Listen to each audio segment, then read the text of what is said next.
कैसे हो आप सब फ्रेंड्स। आप मुझे एक बात बताइए, आपने कभी डॉक्ट्रिन ऑफ रेस जेस्टे का नाम सुना है? क्या कहते हैं इसको? जिसको कहते हैं relevancy of facts forming part of same transaction. ठीक है फ्रेंड्स, चलिए मैं आपका फिर से स्वागत करती हूँ अपने चैनल लॉ नोट्स अकेडमी में। मैं हूँ रश्मि वोरा। फ्रेंड्स, आज मैं आपको बताने जा रही हूँ section 6 of Indian evidence act 1872। ठीक है फ्रेंड्स, इसमें सेक्शन 6 में डॉक्ट्रिन ऑफ रेस जेस्टे बताया गया है। ठीक है, इसमें क्या कहा गया, इसका क्या मीनिंग है? रेस जेस्टे का मीनिंग क्या है? रेस जेस्टे होता है relevancy of facts forming part of same transaction. जब कुछ ऐसे रेलिवेंट फैक्ट्स जिनसे कि सेम ट्रांजेक्शन, जो कि सेम ट्रांजेक्शन का पार्ट हों, आपको अभी धीरे धीरे समझ में आएगा जब मैं आगे इसके बारे में आपको और क्लियरली बताऊंगी।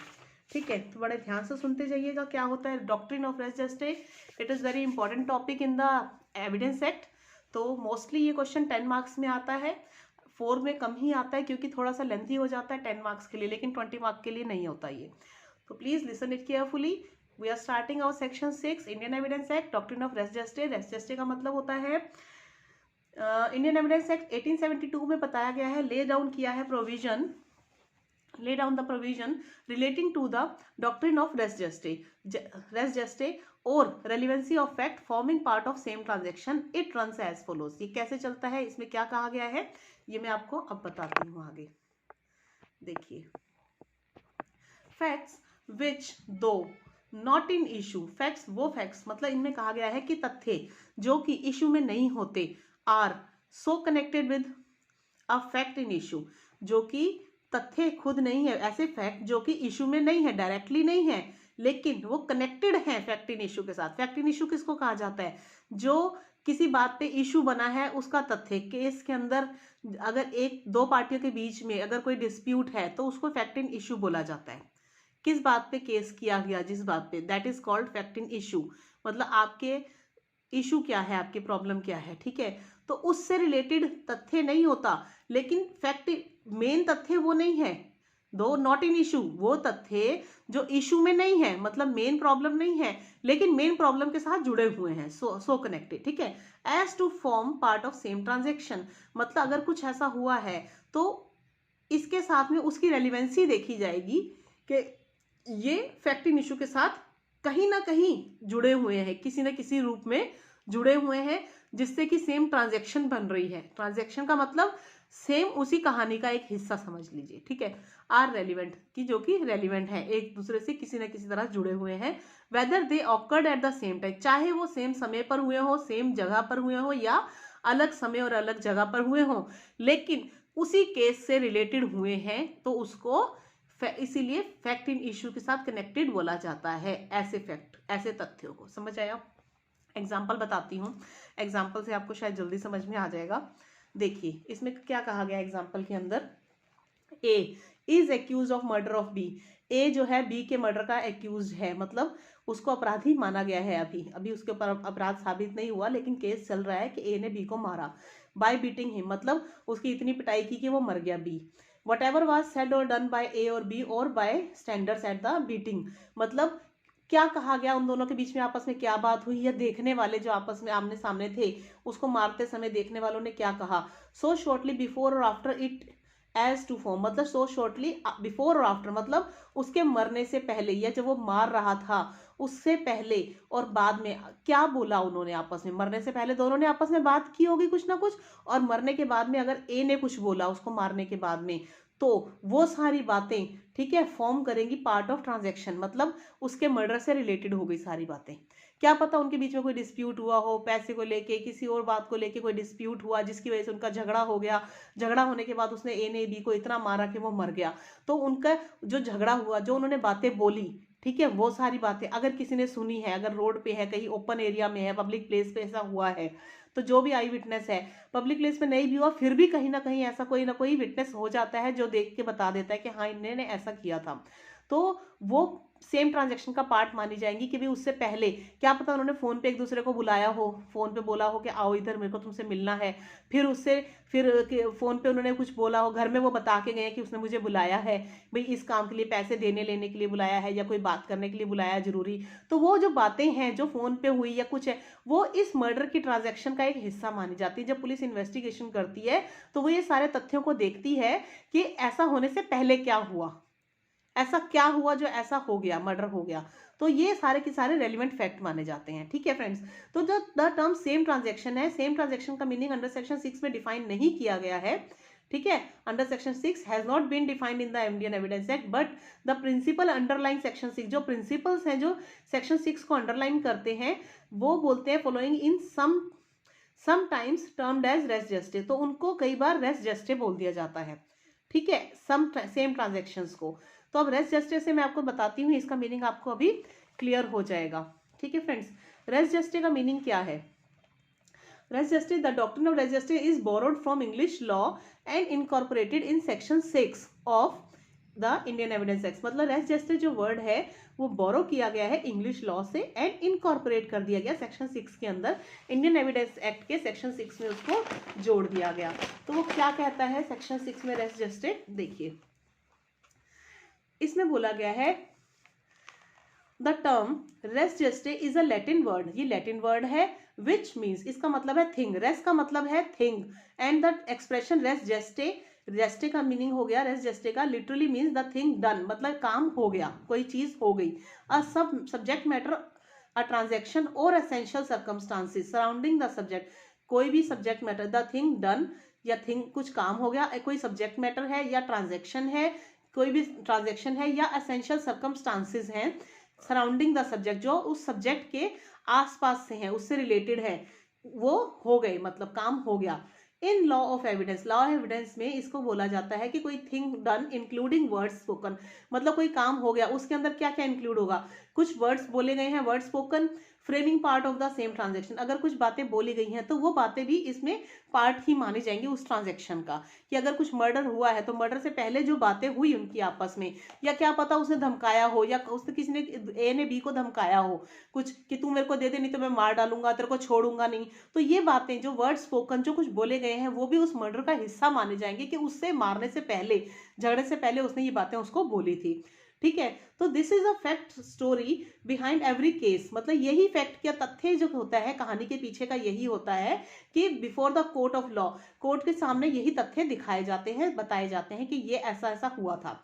इट फैक्ट स्टोरी, जो ये फैक्ट की स्टोरी है कंटेन करती है, इसमें क्या क्या होते हैं, कुछ सर्टेन क्या क्या चीजें होती हैं इसके अंदर, कुछ एक्ट होते हैं, कुछ काम हुआ होता है, ओमिशंस हो सकती हैं, स्टेटमेंट्स हो सकती हैं, कुछ बातें बोली जा सकती हैं या कुछ भूल चूक हुई हो, तो which are not in issue, जो इशू में नहीं थी ऐसी बातें। ठीक है, लेकिन but are capable of throwing some light upon the nature of the transaction, मतलब ऐसी जो जो एक ही ट्रांजेक्शन का हिस्सा बन गए। ट्रांजेक्शन बोला जाता है कि जैसे आपने बैंक से कोई लेन देन को, ज्यादातर बैंक से में पेमेंट जमा की या निकाली, उनको ट्रांजेक्शन्स बोला जाता है वैसे नॉर्मल लैंग्वेज में। तो लेकिन पैसा निकाला आपने, आप निकालने के लिए गए, आपने स्लिप भरी, आपने उनको दी बैंक वालों को, फिर उन्होंने एंट्री की, फिर आपको पैसे दिए, पहले कंफर्म किया आप ही ऑनर हो, आपका ही अकाउंट है, तो ये सारी एक ही ट्रांजैक्शन का हिस्सा है कि आप पैसे निकालने गए, आपने बैंक से पैसे निकाले, तो उसका ट्रांजैक्शन का हिस्सा क्या हुआ, हो सकता है कि आपने किसी और पर्सन को ऑथराइज किया हो, जाओ मेरे बैंक से पैसे निकाल के लाओ, ऑथराइज एजेंट हो सकता है, आपका एम्प्लॉय हो सकता है, आपने उसको चेक भर के दिया, उस पर आपने अपने साइन करके दिए, उसने वहां जाके बोला, पीछे चेक के साइन किया, और आपने चेक के पीछे लिखना पड़ता है कि ये ऑथराइज एजेंट है, ये मेरा ऑथराइज पर्सन है और ये आपसे लेने आएगा। फिर बैंक क्या करता है, वो देखता है कि इसका अकाउंट नहीं है लेकिन इस इंसान को भेजा गया है पैसे निकालने, तो बैंक क्या करता है, उस पर्सन को जिसका बैंक अकाउंट होता है उसको कॉल करके कंफर्म करता है कि भाई आपके डिमांड आई है पैसे निकालने के लिए, ये आप ही ने दिया है कि नहीं दिया, क्योंकि बैंक की ड्यूटी बनती है। तो फिर वो पर्सन अगर कंफर्म कर देता है कि हाँ मैंने ही पैसे निकालने के लिए भेजा है, ये मैं आपको एग्जांपल दे रही हूँ एक, कि मैंने ही पैसे निकालने के लिए भेजा है, तो बैंक उसको अप्रूव करके पैसे दे देती है, क्योंकि उस पर्सन ने, जिसका बैंक अकाउंट है, जो नंबर बैंक में उसमें ऐड है आपके अकाउंट के अंदर, उसी नंबर पे कॉल करके कंफर्म किया जाता है बैंक के थ्रू।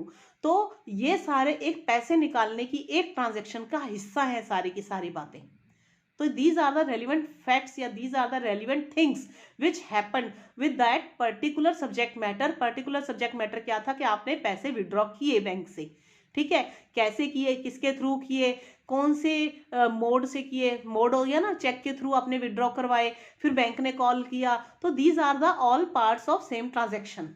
समझ में आ गया होगा आपको, ठीक है। तो इसमें यही बोला गया कि इसमें कुछ काम होते हैं, ओमिशंस होती हैं, स्टेटमेंट्स होती हैं, इसमें बोला भी जाता है which are not in issue. ये सारी बातें इशू में नहीं थी, लेकिन इशू क्या था कि हमने पैसे निकाले बैंक से, ठीक है ना, तो which are not in issue but are capable of throwing. इन सब बातों से पता चलता है कि आपने बैंक से पैसे निकाले। अगर मैं सिर्फ ये कहूं कि मैंने अपने बंदे को भेजा था, किसी अपने एम्प्लॉय को या अपने भाई बहन को या अपने हस्बैंड या वाइफ को, किसी को भी भेजा था, चेक पे दे के बैंक में भेजा था मैंने उसको विड्रॉ के लिए, सिर्फ आपने इतना बताया, या मैं दूंगा, आपने बोला कि मैं कल दूंगा या मैंने परसों दिए थे, तो वो ट्रांजैक्शन फिर का एक सब्जेक्ट मैटर का हिस्सा हो गया कि आपने बैंक से पैसे निकलवाए, ठीक है ना। तो ये हो गया, इन सब बातों से ये पता चल गया, ये लाइट थ्रो कर दी उसने कि हाँ नेचर ऑफ ट्रांजैक्शन जो है वो रिवील कर रहा है इट्स ट्रू क्वालिटी, कि भाई ये बात सच है कि आपने पैसे निकाला, एंड करेक्टर पे लाइट डाल रही है सारी सारी बातें।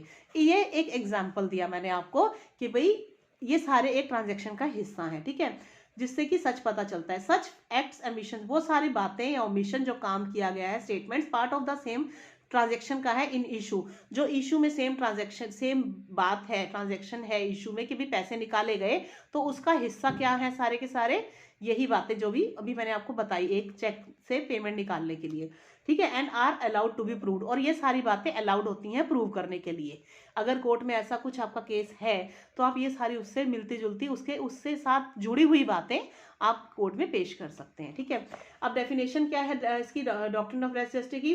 डॉक्ट्रिन ऑफ रेस जस्टिस फिर भी डिफाइंड एज दो सर्कमस्टांसेस, ऐसे उनको डिफाइन किया जा सकता है, ऐसी सर्कमस्टांसेस, दो circumstances which are automatic and, जो कि ऑटोमेटिक है, एंड अंडरसाइंड इंसिडेंट्स, कुछ ऐसे इंसिडेंट हो जाते हैं of a particular litigated act, मतलब पर्टिकुलर किसी एक्ट से रिलेटेड जो हो जाती हैं, and which are admissible when illustrative of such acts, मतलब जब आप उस बातों का एग्जाम्पल दे देंगे या उससे जुड़ी हुई बाकी के तथ्य बता देंगे तो वो कोर्ट में एडमिसिबल मान लिए जाएंगे। उसको बोलते हैं डॉक्ट्रिन ऑफ रेस जस्टिस, ठीक है। कोई काम हो गया, उससे आपने जुड़ी हुई सारे बातें तथ्य बता दिए, वो सारी इसमें इंक्लूड है और वो प्रूव्ड है और परमिसिबल मानी जाएंगी इसमें। इसलिए हेल्सबेरे ने डिफाइन की है इनकी डेफिनेशन, देखिए हेल्सबेरे नाम लिखा हुआ है, डिफाइन किया है रेस जस्टिस को ऐसे तथ्य विच फॉर्म, जो कि पार्ट को फॉर्म कर रहे हैं रेस जस्टिस की, ऑफ द रेस जस्टिस की पार्ट को फॉर्म कर रहे हैं, मतलब बना रहे हैं, एंड आर कंसिक्वेंटली प्रूवेबल, और जो साथ के साथ प्रूवेबल भी हैं, जिनको आप कोर्ट में प्रूव भी कर सकते हो, हाँ कि मैंने अपने पर्सन को भेजा था चेक से पैसे निकालने के लिए, वो प्रूवेबल बातें हैं, एज फैक्ट रेलिवेंट है उस इशू के साथ कि हाँ पैसे निकले आपके बैंक से, तो ये इशू है हमारा कि बैंक से पैसे निकले, तो ये बातें सारी रेलिवेंट होंगी, फैक्ट्स सारे के सारे कि हाँ हमने अपने पर्सन को चेक लेके भेजा था अपने साइन करके, ठीक है, और इंक्लूड कर दिए सारे एक्ट्स और डिक्लेरेशंस, ये डिक्लेरेशंस हो गए और एक्ट हो गए कि हाँ हमने भेजा था, एंड इंसिडेंट्स भी हो गए कि हाँ वो गया था लेने, विच देमसेल्फ कंस्टिट्यूट और कंपनी एंड एक्सप्लेन करते हैं फैक्ट। इन सब बातों से मतलब पता चल जाता है तथ्यों का कि भाई हाँ ट्रांजैक्शन इन इशू थी, कि हाँ आपने कोई ट्रांजैक्शन की या कोई काम ऐसा हुआ जिसके लिए ये सारी बातें कि हाँ हमने अपने पर्सन को भेजा, कोई माल लेने के लिए, पेमेंट देने के लिए, कोई सेल परचेज है या कुछ भी ऐसा है ट्रांजैक्शन, तो उससे रिलेटेड आप आगे पीछे के सारे तथ्य जब बताएंगे जो उससे जुड़े हुए हैं पर्टिकुलर उसी इशू से, तो this will called the res gestae, ठीक है, उससे जुड़े हुए सारे तथ्य आपने बता दिए। नेक्स्ट आगे आपको मैं बताती हूँ क्या बोला है इसमें। सेक्शन 6 जो है वो डील करता है डॉक्ट्रिन ऑफ रेस जस्टिस से, ठीक है। तो इसमें बोला जाता है दो नॉट इन इशू, चाहे जो फैक्ट्स जो होते हैं वो इशू में नहीं होते लेकिन फिर भी कनेक्टेड होते हैं फैक्ट इन इशू के साथ, एंड फॉर्म करते हैं पार्ट ऑफ सेम ट्रांजेक्शन को, ठीक है, आर रेलिवेंट होते हैं, whether they awkward at the same time, चाहे वो उस समय पे और प्लेस पे हुए हो या नहीं हो, चाहे वो किसी और समय और स्थान पे हुए हो। Sometimes fact itself is not a fact in issue, कई बार वो जो रियल फैक्ट होता है वो भी फैक्ट इन इशू नहीं बनता, but is connected with the fact in issue, लेकिन वो सिर्फ फैक्ट इन इशू के साथ कनेक्टेड होता है, ठीक है, but is connected with fact in issue, ठीक है, still it is relevant since it forms, वो फिर भी रेलिवेंट माना जाता है क्योंकि वो फॉर्म कर रहा है, पार्ट ऑफ सेम ट्रांजेक्शन का पार्ट है। इट में occur at the same time and place, ये हो सकता है कि सेम समय पे, सेम टाइम पे और सेम प्लेस पे हो, या फिर डिफरेंट भी हो सकता है, ठीक है। सिंपल वर्ड्स में इसको कहा जाता है कि only relevant facts are admissible, जो भी उससे जुड़े हुए तथ्य होते हैं सिर्फ उन्हीं को कोर्ट में एडमिसिबल माना जाता है एविडेंस में। However, there are certain circumstances, कुछ ऐसे circumstances भी हो जाते हैं जिसमें कि कुछ फैक्ट्स ऐसे होते हैं जो रेलिवेंट नहीं होते लेकिन फिर भी उनको एडमिसिबल माना जाता है, since they form the same transaction. Relevant नहीं है फिर भी उनको सेम ट्रांजेक्शन का हिस्सा माना जा रहा है। क्यों माना जा रहा है, कैसे माना जा रहा है, तो फिर मैं वही वाला एग्जाम्पल इसके अंदर आ गया, ए ने बी को मारा था, सेम ट्रांजेक्शन थी, ठीक है। तो इसको सिंपल वर्ड्स में बोल दिया गया कि in simple word relevancy of facts which form, जो रेलिवेंसी ऑफ फैक्ट्स वही है जो सेम ट्रांजेक्शन को पार्ट को बना रहे हैं, ठीक है। तो इसमें क्वेश्चन ये उठता है इस एग्जाम्पल के बाद, now the question is what is transaction. वो मैंने आपको ट्रांजेक्शन का मीनिंग समझा दिया। अगर ऐसा आएगा तो transaction is a group of facts, मतलब ग्रुप ऑफ फैक्ट्स है ट्रांजेक्शन का मीनिंग। एक मिनट ठीक से दिखाती हूँ आपको। Transaction is a group of facts, मतलब मतलब बहुत सारे ग्रुप्स के तथ्य जो हैं, बहुत सारे इकट्ठे तथ्य हैं जो कि एक ट्रांजेक्शन को बनाते हैं, वो कनेक्टेड है टुगेदर, एक दूसरे के साथ जुड़े हुए हैं, तो ताकि refer to by a single legal name, जिसको एक सिंगल लीगल नेम से रेफर कर दिया जाता है, सच एज रेस जस्टे, उनको रेस जस्टे बोल दिया जाता है, ठीक है। एज अ क्राइम, उनको क्राइम बोल दिया जाता है, जैसे कि सारे तथ्य एक चीज के साथ जुड़े हुए हों। एक अ कॉन्ट्रैक्ट भी बोला जा सकता है, और रॉन्ग और एनी अदर सब्जेक्ट, या फिर रॉन्ग हुआ है कुछ या किसी सब्जेक्ट ऑफ इंक्वायरी है विच मे बी इन इशू, जो भी मतलब तथ्य आपस में जुड़े हुए हैं सेम ट्रांजेक्शन के, ठीक है। तो वो चाहे इंक्वायरी से रिलेटेड हो, चाहे क्राइम से रिलेटेड है, या कॉन्ट्रैक्ट से रिलेटेड है, किसी भी चीज से, मे बी इन इशू में हो सकते हैं। This definition was approved in many cases, ये जो डेफिनेशन है वो कई केसेस में अप्रूव की जा चुकी है, ठीक है।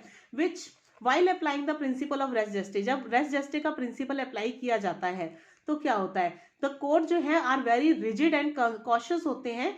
इसमें जो कोर्ट होते हैं बड़ा उनको ध्यान देना पड़ता है कि ये, क्योंकि बहुत डिफिकल्ट होता है ये समझना कोर्ट के लिए। It is very difficult to understand what facts do form, कौन से फैक्ट ऐसे हैं जो फॉर्म कर रहे हैं, मतलब ये तथ्य जो बताए जा रहे हैं उसके कोई क्राइम होने से पहले या कोई इंसिडेंट होने से पहले जो बताए जा रहे हैं पहले या बाद के, वो उसके साथ सच में जुड़े हुए हैं या नहीं है। And what facts do not form part of, कौन से तथ्य ऐसे हैं जो इस ट्रांजेक्शन से जुड़े हुए नहीं हैं। तो कोर्ट को इन बातों को बड़ा ध्यान से देखना पड़ता है कि जो तथ्य कोर्ट में पेश किए जा रहे हैं क्या वो सच में है, ऐसा सच में हुआ था या नहीं हुआ था, ठीक है फ्रेंड्स। तो ये कोर्ट प्रिंसिपल होता है इसमें देखने के लिए। तो इसमें आगे कंडीशंस बताई गई हैं। द कंडीशंस है स्टेटमेंट टू बी एडमिसिबल, कौन सी स्टेटमेंट को एडमिसिबल माना जाएगा। Under section 6 the following conditions are to be satisfied, conditions जो स्टेटमेंट को एडमिसिबल माना जाएगा वो कंडीशंस ये हैं, जब वो सेटिस्फाइड होंगी ये कंडीशन तब स्टेटमेंट को एडमिसिबल माना जाता है। वो क्या है statement, the statement must be a statement of fact and not in opinion, मतलब वो स्टेटमेंट जो है वो तथ्य होना चाहिए, किसी का ओपिनियन नहीं होना चाहिए।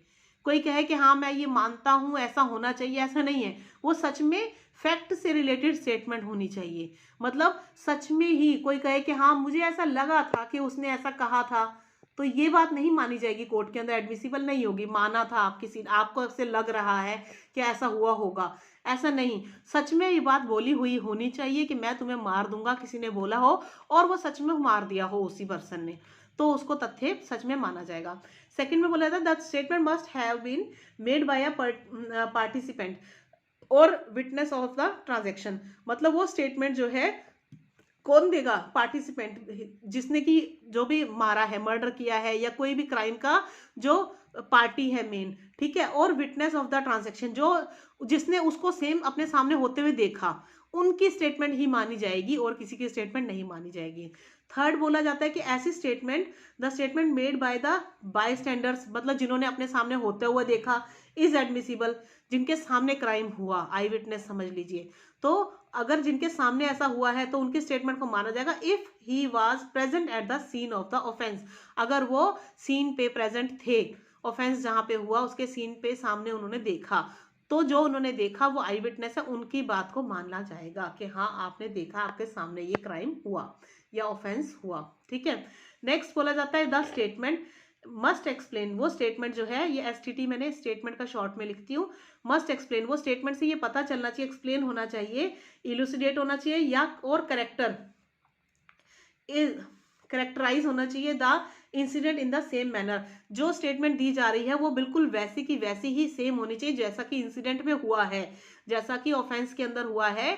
बिल्कुल सही तथ्य जुड़ेंगे, आपस में जुड़ रहे होंगे, तभी कोर्ट उस बात को मानेगा एडमिसिबल, तभी उनको कहा जाता है कि ये एडमिसिबल मानी जाएंगी स्टेटमेंट्स, यही सारे स्टेटमेंट्स को एडमिसिबल माना जाएगा। तो इसमें एक केस आया था, ये भी नोट कर लीजिएगा आप, केस लॉ जरूर लिखिएगा, एग्जाम में कोई भी क्वेश्चन आता है तो आपको मार्क्स अच्छे मिलेंगे। लास्ट में बता रही हूँ आपको, केस लॉ था Badruddin versus state of Maharashtra, AIR 1981, supreme court 1230 इसका केस नंबर है। इसमें एक विलेजर का केस था। विलेजर जो था वो आई विटनेस था, किसी मर्डर को होते हुए उसने देखा था। ठीक है, उसने किसी को मारते हुए देख लिया था, तो वो फटाफट से पुलिस के पास भागा, फटाफट से rush to police and reported. उसने पुलिस को रिपोर्ट कर दिया, मैंने शॉर्ट में लिखा है ये कि उसने जाके पुलिस को रिपोर्ट कर दिया उसी समय। तो फिर जो एक्यूज, जो बीटिंग डिसीज, जो एक्यूज जो मार रहा था, ए ने बी को जो मार रहा था, तो बी मर गया उसके मारने की वजह से। तो जो स्टेटमेंट जो थी, तो ये पुलिस को उसने दी थी कि भाई ऐसा ऐसा हुआ है, आप जल्दी आइए। तो जो इसमें पुलिस ने भी यही सारी बातें लिखी थी, तो पुलिस की बातों का इसलिए was held relevant and admissible मान लिया गया on the info received from the villager. मतलब जो विलेजर ने, एक गांव वाले पर्सन ने पुलिस को जो इन्फॉर्मेशन दी थी, वही सारी की सारी एडमिसिबल मान ली गई, क्योंकि उसने देखी थी और वो उसने कोर्ट, उसमें पुलिस रिपोर्ट में लिखी गई। पुलिस ने अपनी इन्वेस्टिगेशन में देखा कि हाँ आई विटनेस है, ऐसा सच में हुआ था, इसलिए पुलिस की बातों को भी, पुलिस की रिपोर्ट को भी इसके बेसिस पे, विलेजर के स्टेटमेंट के बेसिस पे एडमिसिबल मान लिया गया। ठीक है, तो ये इसका एक एग्जांपल है केस का, Badruddin versus state of Maharashtra का। ठीक है, ध्यान रखिएगा। अब आपको मैंने आज का टॉपिक में समझा दिया, रिवीजन बता देती हूँ। रेस जेस्टे का मीनिंग बताया आपको मैंने, डेफिनेशन भी बता दी। ठीक है फ्रेंड्स, मीनिंग, डेफिनेशन और एग्जाम्पल के साथ में आपको सारा समझा दिया है मैंने। आई होप आपको समझ में आ गया होगा रेस जेस्टे का पूरा डिटेल में आज। डॉक्ट्रिन ऑफ रेस जेस्टे मतलब संबंधित तथ्य कौन से होते हैं। ठीक है, सेक्शन 6 इंडियन एविडेंस एक्ट का था। आपको मेरा पसंद आया हो वीडियो तो प्लीज लाइक जरूर कीजिए, शेयर जरूर कीजिए, और चैनल अभी तक सब्सक्राइब नहीं किया तो कर लीजिए प्लीज। और आपको और कुछ इसमें इंपॉर्टेंट टॉपिक्स चाहिए तो प्लीज बताइए और अपने कमेंट जरूर दीजिएगा। Thank you so much, have a nice day, bye bye, take care.